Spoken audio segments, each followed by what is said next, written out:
Welcome to ArchaeoEd, a podcast about the civilizations of the ancient Americas. You know, the ones that Western history books spend about a page discussing. I'm your host, Dr. Ed Barnhart.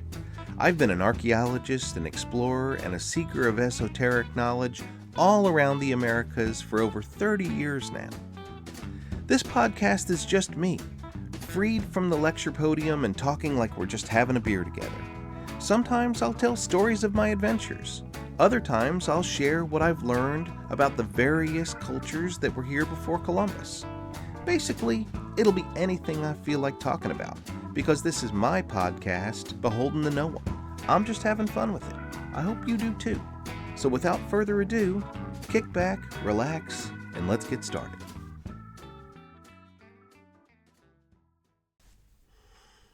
Season 4, Episode 2, Mississippian Religion. For this episode, I'm stepping out of my comfort zone. Mississippian religion is a subject that I want to know more about. I'm not sure if there are really any experts, but if there are, I'm not one of them. Nevertheless, I believe that if I or anyone else is going to understand Mississippian civilization, a better understanding of their religion is vital. And the truth is that archaeology's ability to detect religion is very limited. Before I go any further into this topic, let me set the subject in time and space. We're talking about Mississippian Civilization, which existed roughly from 900 CE to and slightly through European first contact. Geographically, it covers virtually all of North America east of the Mississippi River. Though their subsistence and housing strategies were different, I would also include modern-day New England and parts of southern Canada. So back to the question of Mississippian religion. How can we look for it? Is that even possible? They didn't have a written language, so we can't look to that.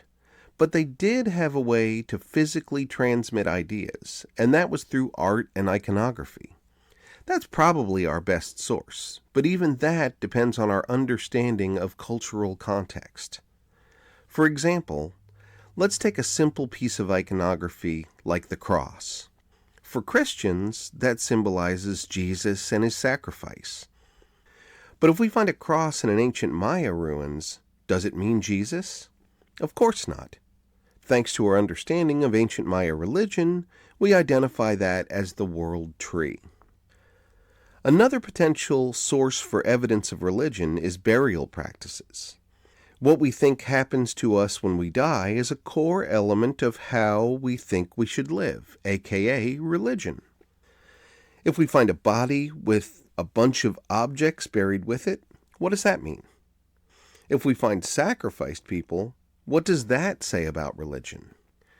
Related to burials is another potential source, ritual offerings and activities. Bodies are not the only thing we find buried in Mississippian burial mounds. We also find collections of objects, evidence of burning, and sometimes the charnel houses where bodies were prepared for interment. I could probably think up a couple of other archaeological clues to seek, but the single most important source for understanding ancient religion isn't buried in the ground, it's among their living ancestors. If you seek to understand the world's modern religions, you read their creation stories, things like the Ramayana, or the Bhagavad Gita, or the Torah, or the Popol Vuh, or the Bible. Some will push back when I say that, but yes, the Bible is the Christian creation story. A big problem is that we don't have the Mississippian creation story.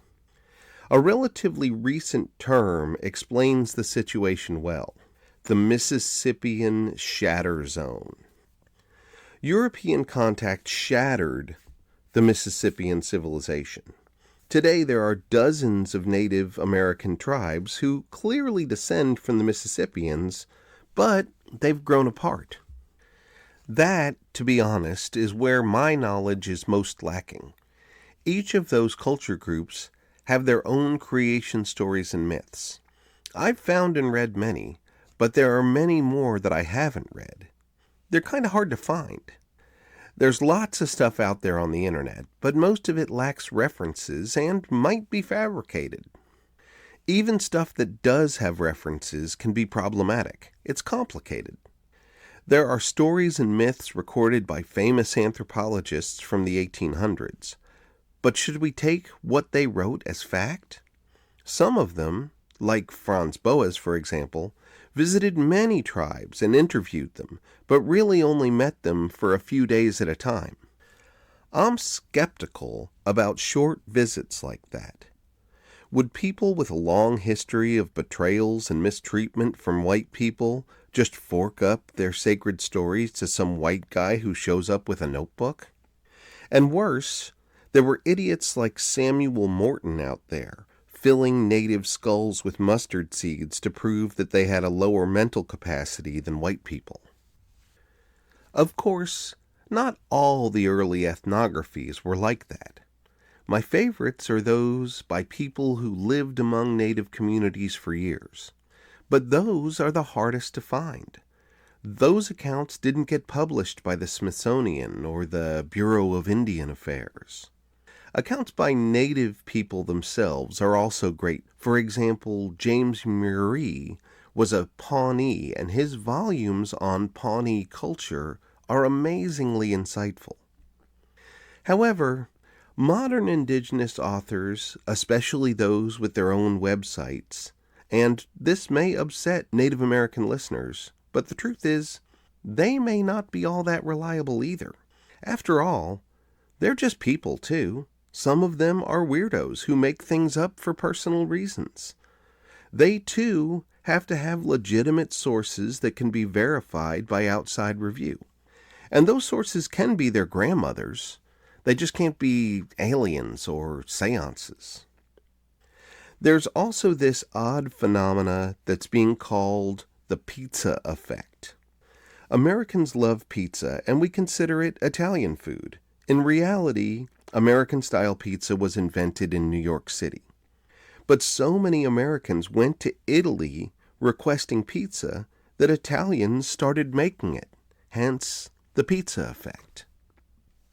After generations of Native Americans attending Western culture schools, there are some who believe and profess misconceptions about their own cultural identity. Oftentimes that takes the form of strange blends of Christianity and Native beliefs. That's a weird one, but that's the world we live in. Now, I'm not trying to say that Native Americans don't know their own cultural heritage. Nor am I saying that cultural anthropologists suck. I'm just saying it's complicated. One of the ways that I try to avoid these pitfalls is to look for patterns. Patterns in behavior, patterns in divergent stories, patterns in art and iconography. Unique things can be exciting to find, but they're enigmas, often representing the exception, not the rule. I also think that ancient religions can be reconstructed in the same way that linguists reconstruct ancient unknown languages, through a process they call comparative methods. Linguists look for core words that modern languages hold in common, words like mother, father, water, tree, etc., and then they hypothesize a common origin. For example, similarities between Spanish, French, and Italian put them in the Romance language family.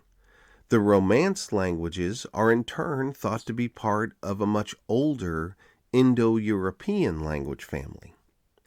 Applying this comparative methodology to Native American beliefs in the eastern U.S., here's 5 shared concepts that I see. Number 1, a 3-tiered cosmos. Specifically, there's an upper world in the sky, the world of humans in the middle, and an underworld below our feet. Every Native American culture that I know of believes this. In fact, nearly every religion on the planet believes some version of this. Maya, Aztec, Inca all describe a 3-tiered cosmos. So does Hinduism. Christianity's heaven, earth, and hell fall into the same category. Number 2 is a belief in a single creator deity or great spirit. Yes, there are other supernatural beings like the sun and the moon, but Native American creation stories are quite clear that a supreme creator deity made them. They are creations not equal to the Great Spirit himself. Number 3, opposing supernatural forces inhabiting the upper and underworlds, or day and night. Multiple cultures in the eastern U.S. specify that there are the thunderbirds of the sky and the piasaws of the underworld. The thunderbirds protect mankind from the piasaws who mean them harm. The forms of the piasaws can change. Sometimes they're flying snakes, other times they're underwater panthers, still other times they can have combinations of these forms. By day they live in the underworld, but at night they can fly up into the sky and enter the human world. Number 4 is twins or paired brothers. Again, many Native American cultures speak of mythological twin brothers, both in the eastern U.S. and well beyond. Ancestral Pueblo and Maya stories prominently feature twins. Finally, number 5, giants. Sometimes they're human-looking giants, other times they're described as ogres or monsters, but always they're large and ready to attack human communities. So with that foundation set, I'll take my first commercial break here. When I return, we'll talk about these elements in ancient Mississippian art and iconography.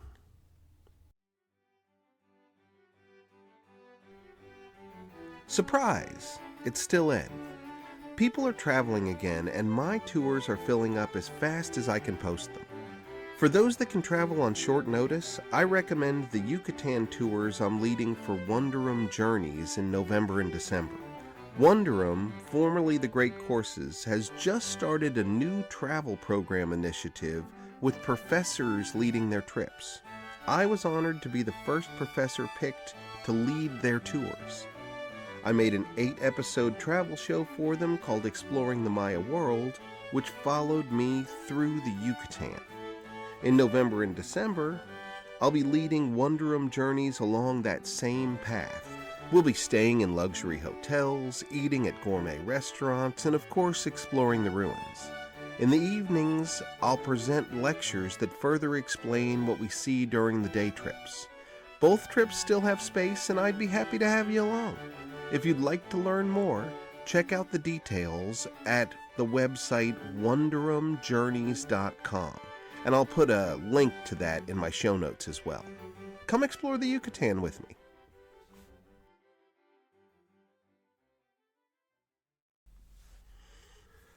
The first serious attempt to understand ancient Mississippian cosmology and religion through archaeology was in the 1950s.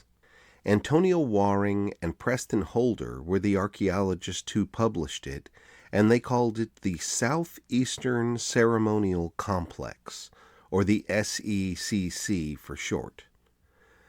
By the 1950s, they had a huge corpus of Mississippian art to look at, much of it collected by amateur archaeologists before the 1930s. The vast majority of those artifacts came from mound sites in the southeastern U.S., hence the SE in the SECC. And for that same reason, they looked to the belief systems of the modern tribes of that same region to interpret it. They categorized a list of iconography that appeared on a range of artifacts: shells, stones, copper plates, ceramics, and occasionally perishable materials like wood. In order to discuss it, I'll group the icons into 3 broad categories: symbols, objects, and beings. The symbols were mostly what can be called cosmological. Probably the most common one is the circle and a cross motif. Not like a Christian cross, more like a plus sign. Holder and Waring hypothesized that this one symbolizes the 4 directions emanating from the center of the middle plane of the 3-tiered cosmos: the surface of the earth. I and pretty much all Mississippian archaeologists agree with that assessment. By the way, this SECC information is well known. I realize that my verbal descriptions might fall short, so know that there's a Wikipedia page on the SECC, and you can see examples of all the motifs there, along with more detailed descriptions. Related to the cross and circle motif is the swastika motif. Yes, I did say swastika, but don't worry, the Mississippians were not Nazis. The Nazis co-opted that symbol based on its ubiquity in the ancient world in anticipation of rewriting world history. But that's another podcast. Holder and Waring said that in Mississippian context it meant the generative power of the underworld. But I personally prefer to see it as constellations turning in the night sky, very much like the cross in the circle, but with movement. Another one we find all over Mississippian art is the striped pole. We know it's a tall pole and not some other thing like a fat line, in that it's often depicted with humans around it. It's vertical and taller than the people and planted in the ground. This one is seen as the axis mundi, the tree that connects all three tiers of the cosmos. A final one that I would categorize as a cosmological symbol is called an ogee. It's a rounded symbol like the cross and the circle, but it has a slant to it, kind of like our modern symbol for a storm system. It's blank on the inside, like a hole. The SEC interprets it as a portal into the underworld. That may be a stretch, but I like it and I agree with that.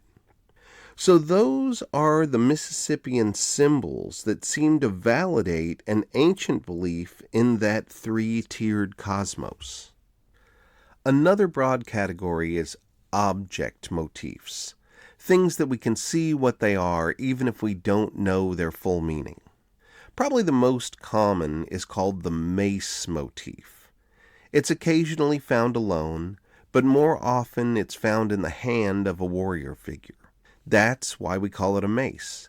It's really a war club made of flint and wood. It may not directly tell us much about religion, but it does show that war and violent conflict were part of Mississippian life and exalted in ritual context.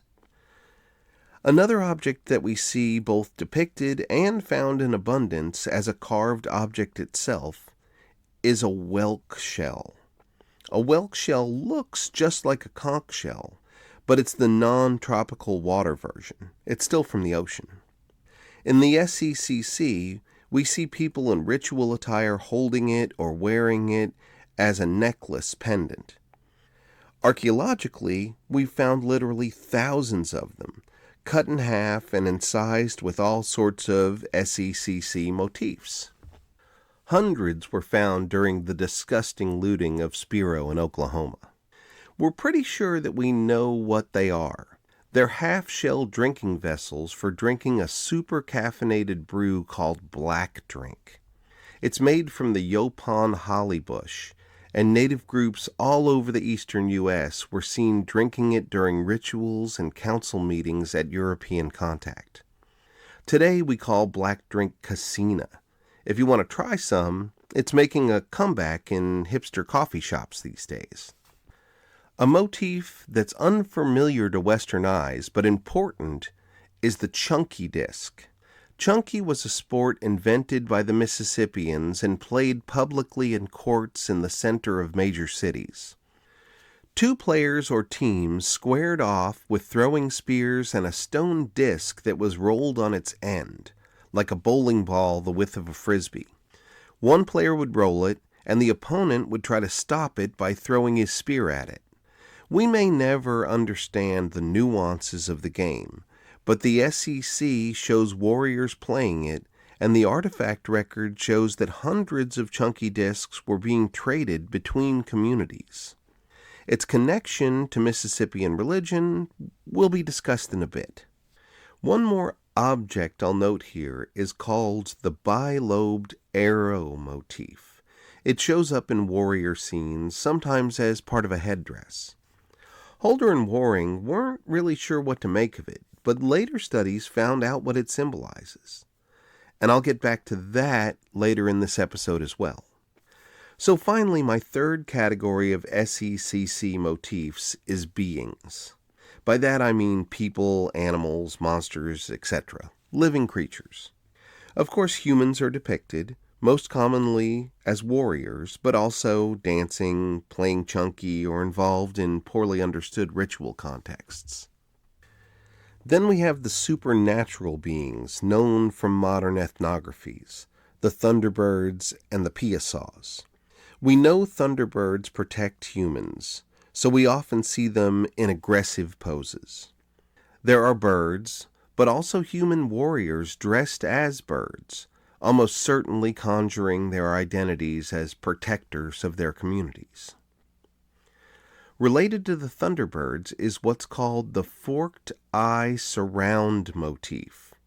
Both the birds and the bird-costumed warriors have them. Interestingly, that forked pattern around the eye is a defining characteristic of the peregrine falcon. So it's a good guess that thunderbirds are specifically falcons. The motifs depicting the piasaws are complicated and varied. The most common form is the snake with wings, and often, but not always, a rattletail. Some of my favorite Mississippian art depicts 4 flying piasaw snakes revolving around the cross in a circle motif. That's probably saying that they fly around the earth. But sometimes piasaws are shown as feline, probably mountain lions. The SECC calls those underwater panthers based on mythic stories among southeastern tribes. The most famous feline piasaw was painted on a cliff wall near Alton, Illinois. If it was a snake form standing alone, Holder and Waring called it the Great Serpent, a name they again got from modern tribal stories. Piasaws appear to be transformers capable of changing form or being combinations of animals. Various depictions are part snake, cougar, deer, hawk, even buffalo sometimes. The shell cups found at Spiro depict flying snakes and panthers with bird claws interchangeably, a practice that art historians see as substitutions indicating identical meanings. But so again, the SECC depicts beings that seem to match the stories of modern tribes of the southeastern United States. We've got humans, thunderbirds, and piasaws. But then there are other elements that didn't add up or find clear correlations. Certain scenes and symbols defy explanation. One of my favorites is the eye in the palm of an open hand motif. It looks very similar to an Arabic symbol called Hamsa. That one symbolizes strength and protection from evil, but we really have no idea what the Mississippian versions mean.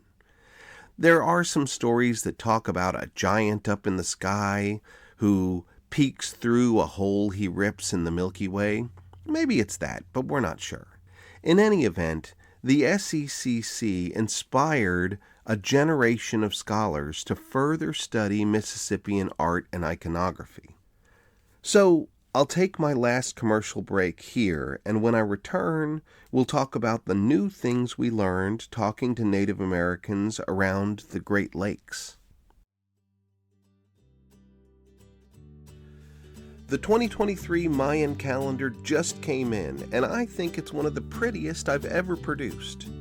It's a wall calendar that correlates our regular Christian calendar with the dates of the Maya calendar.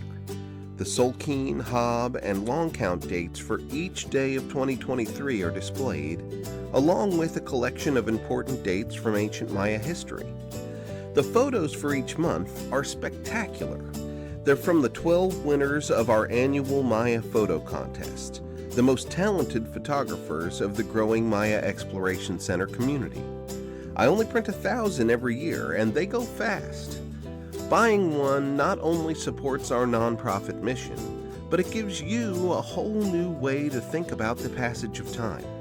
To get yours, just log on to www.mayan-calendar.com. That's Mayan with an N -calendar, with the words separated by a dash mark. Support research and the perpetuation of the Maya calendar by getting yours today.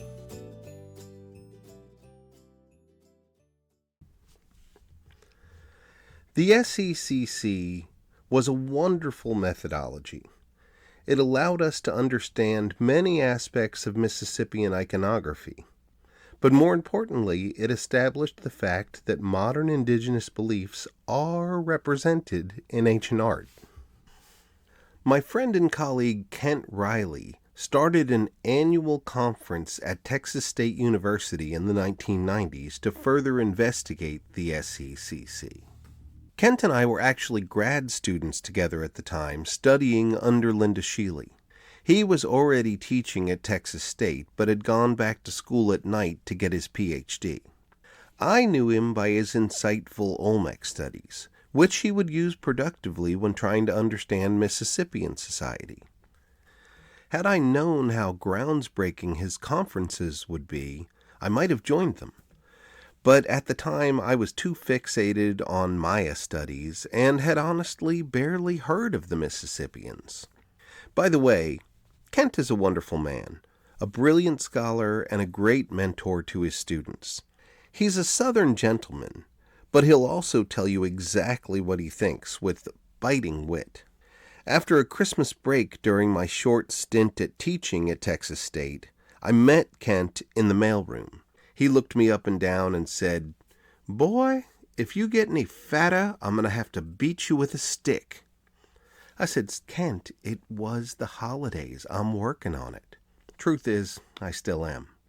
Anyhow, what Kent's conference eventually figured out was the fact that many more modern tribes are descendants of the Mississippians, not just the people of the Southeast. Especially among groups living around the Great Lakes, a whole new batch of mythic stories emerged and further explained Mississippian iconography, and through it religion. In fact, Kent suggested we replace the term SECC with MACC, Mississippian Art and Ceremonial Complex. A wonderful museum exhibit and associated book came out of those conferences. It's called Hero, Hawk, and Open Hand. And honestly, most of the stuff I'm saying here are things that I read in that book. I highly recommend it. The SECC was confined to the southeast United States, and mostly to the period between 1300 and 1500 CE. The new studies broadened the Mississippian scope to the entire eastern U.S. and even a bit west of the Mississippi River. Time-wise, they stretched not just back to the beginning of Mississippian society, but into the civilizations before them, namely the Hopewell and the Adena. The key was the stories from Siouan speakers around the Great Lakes, especially the Ho-Chunk people. These weren't newly discovered stories. This was just the first time that people had attempted to connect them to Mississippian art and iconography. The most important of those mythic stories is now called the Red Horn Cycle. It's about the adventures of a man named Red Horn. The details and names change a bit from tribe to tribe. Sometimes he's called Red Man or No Horn. Sometimes he has one wife, other times he has two. But the overlap is greater than the divergence. The overall story goes something like this. There once was a big group of brothers living in a village. The eldest were proud warriors, but the youngest was small and weak. The brothers made fun of him and taunted him. His name was He Who Gets Hit with Deer Lungs, no doubt denoting his bullied status. But he had a secret, and one day he got sick of the bullying and challenged his brothers to a race.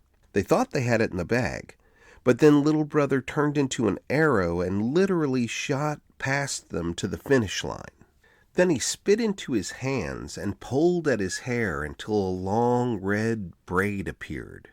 Then he tugged at his earlobes until 2 human faces appeared. They could talk and laugh. They were silly. From then on, he was known as Redhorn, or he who wears human faces as earrings. He became the star of the village, and every girl wanted to marry him. But he chose a spicy orphan girl who wears a white beaver skin.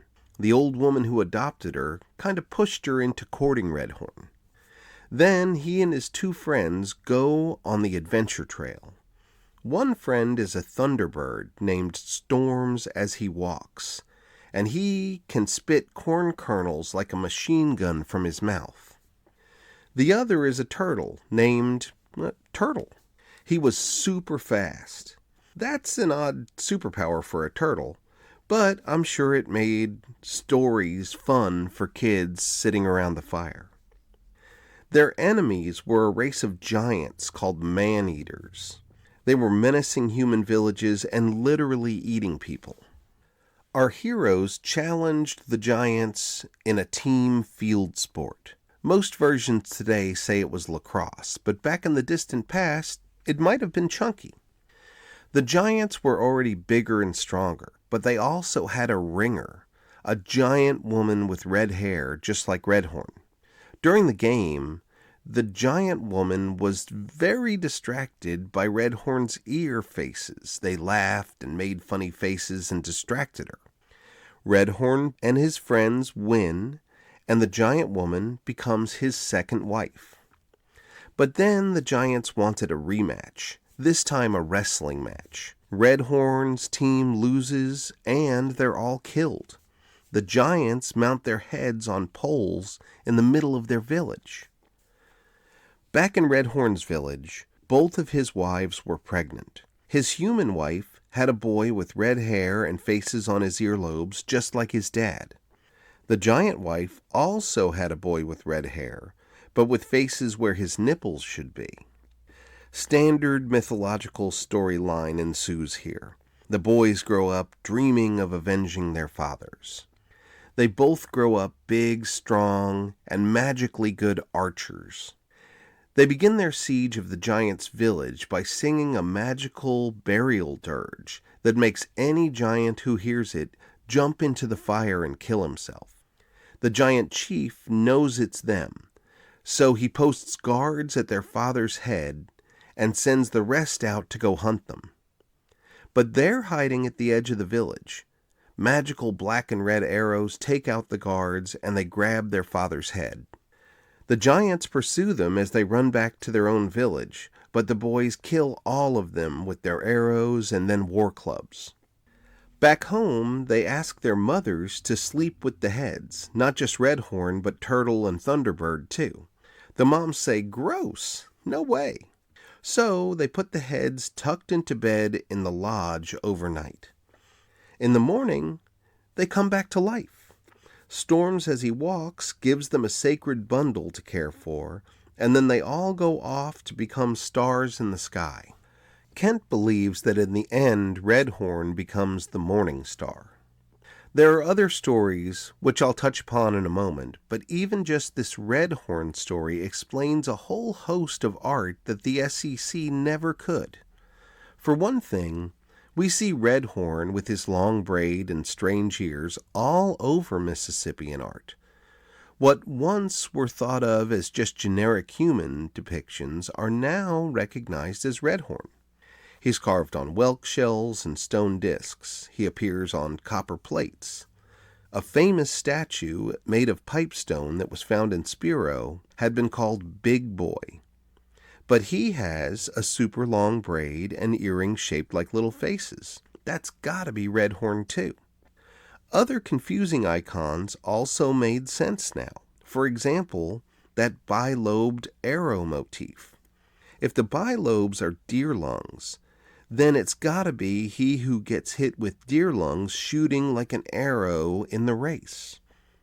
Deer are fast runners. The association between their lungs and speed makes sense. Cave paintings in Gottschall Rock Shelter near Muskota, Wisconsin, were also seen in a new light. The paintings show a man with a turtle and a thunderbird. Larger figures approach them aggressively. That's gotta be Redhorn's team being engaged by the giants. Now this is where I really go down the rabbit hole.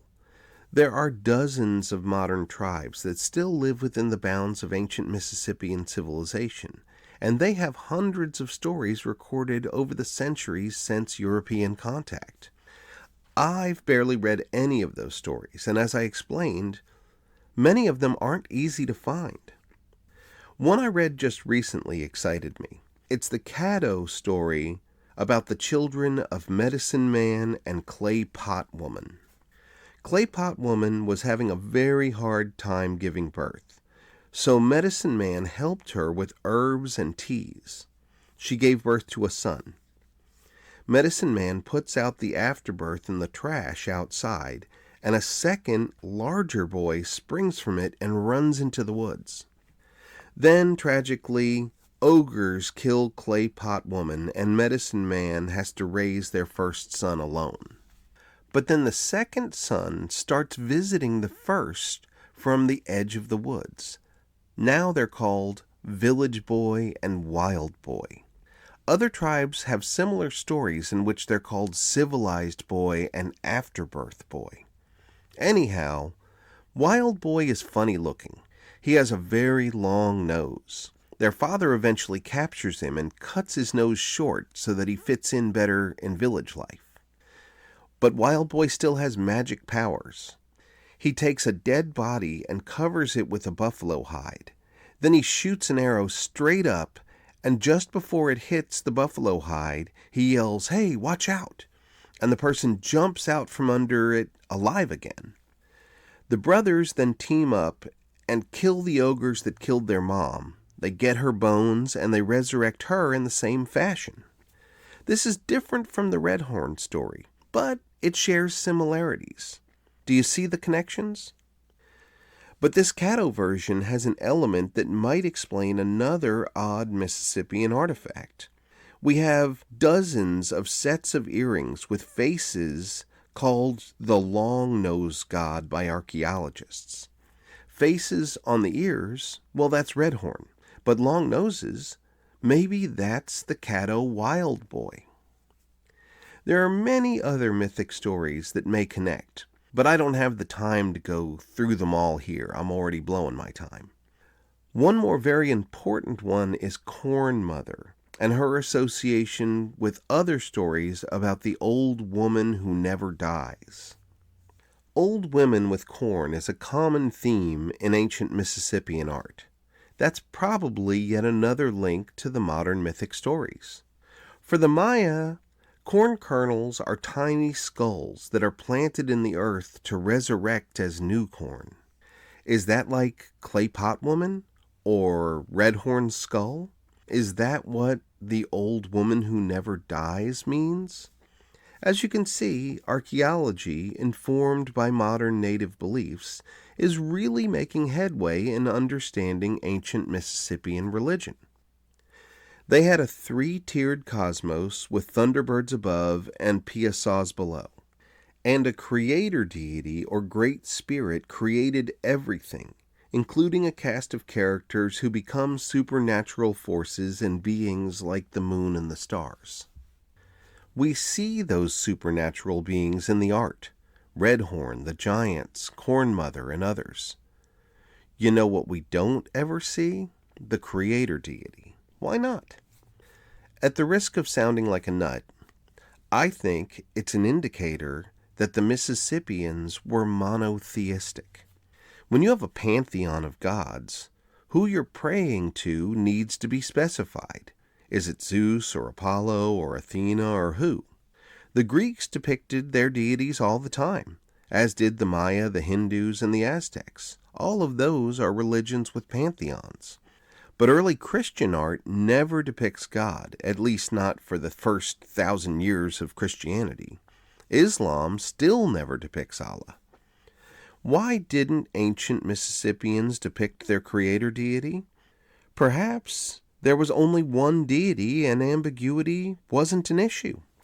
Remember, Christianity has angels, demons, the devil, and the Son of God that they depict regularly, but none of those are gods. They were all made by God, the monotheistic creator deity of Christian religion. Okay, well, as usual, I have a bunch more thoughts on this subject, but I'm going to leave it there for this episode. Hopefully, you leave knowing more about ancient Mississippian religion than you did at the start. And if you know more, or you'd like to just call BS on anything I said, well, send me an email. I'm always up for learning more. Until next month, this is Ed, signing off.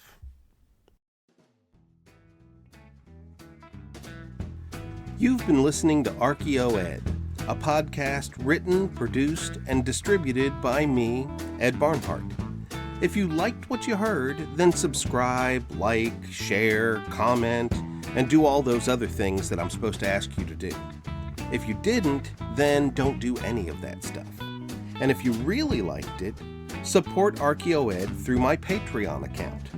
I make these podcasts for free, but I am not opposed to financial support. Until next time, thanks for listening. All rights reserved. Copyright 2022.